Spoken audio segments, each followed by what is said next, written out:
Imagine you are constructing a G+2 villa for yourself, and you have seen 4 students approach you to have a contract in your carpentry work to build doors and windows. They said, "We will learn the carpentry skill at your site and build doors and windows for you at a marginal reasonable price." Do you expect a good perfection in the quality of the doors?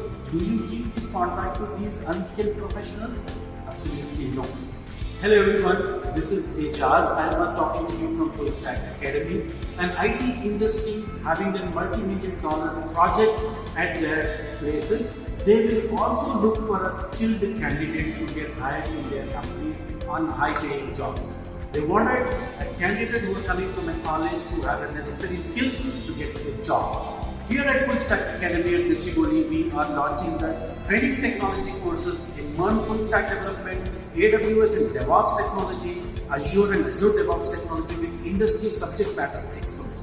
Kindly visit our website and enroll to the courses which are starting from January 2023 onwards. Thank you very much. All the very best.